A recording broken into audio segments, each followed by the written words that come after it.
Here we go again. Ironheart is here, and it is a complete and total disaster, just like you would anticipate, because this is Marvel, this is Disney, and identity politics is at the forefront of it, because Disney has decided that's what they want to focus on. And now you're seeing massive backlash to this garbage project.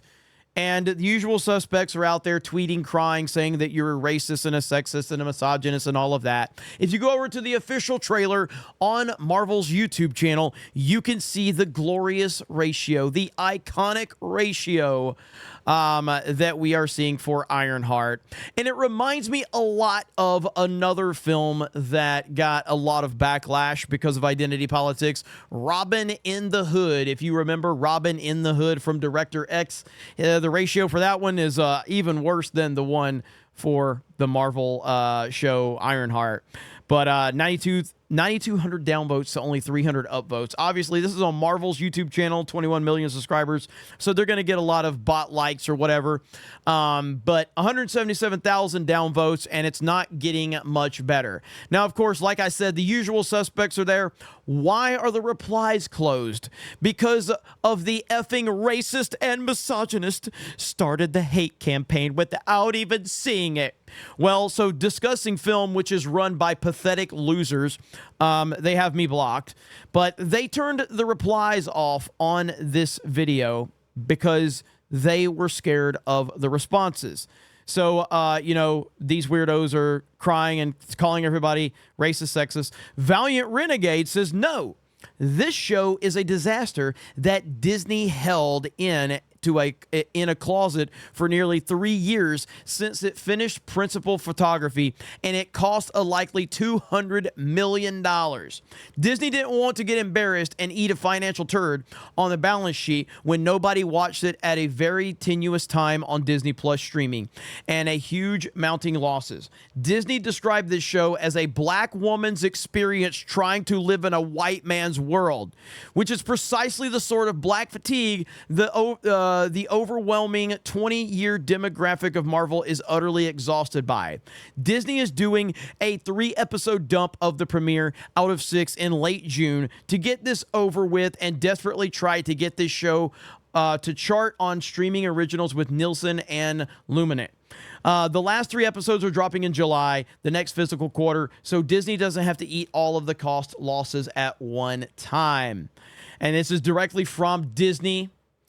Riri Williams, a brilliant MIT student, creates her own high-tech suit of armor inspired by the legacy of Tony Stark as she navigates the challenges of being a young black woman in a male-dominated field.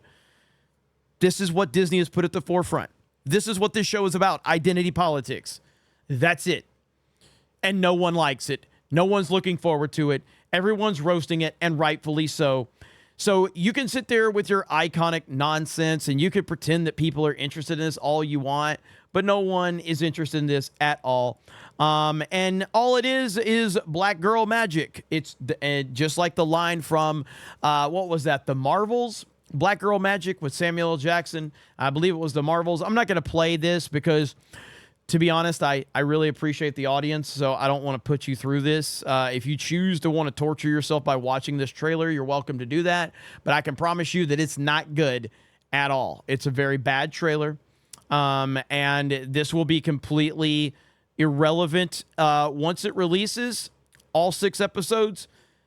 No one will talk about this show again unless they're laughing at it. That's literally the only reason that anyone will talk about this. So Marvel continuing to put identity politics at the forefront of their projects. They've learned absolutely nothing. Yes, I watched the Thunderbolts, and I like Thunderbolts. I don't think it's a great Marvel movie by any stretch of the imagination. But with the current, place that Marvel is in, I thought it was fine. But I definitely wouldn't recommend anyone just going out and seeing the Thunderbolts, but I liked it for what it was and found it somewhat enjoyable. But I don't trust Marvel overall. Even if they can have a good movie here or a good movie there, it still doesn't change the fact that they have fallen so far from where they once were. and you're never getting that back. And people just have to understand that. As long as the current leadership is at Disney, you will never get Star Wars again. You will never get Marvel again. You're never going to get the glory days of Pixar again. It ain't happening. You might get a one-off here or a one-off there. You might have the right director that has the right creative vision that's involved in an individual project. But these shared universes, first of all, I don't think we need shared universes anymore, but these shared universes peaked a long time ago with the MCU, and you're never going to get it that good again under the current leadership at Disney. So you guys let me know your thoughts in the comments below. Thank you very much for checking out this video, and we will talk to you later.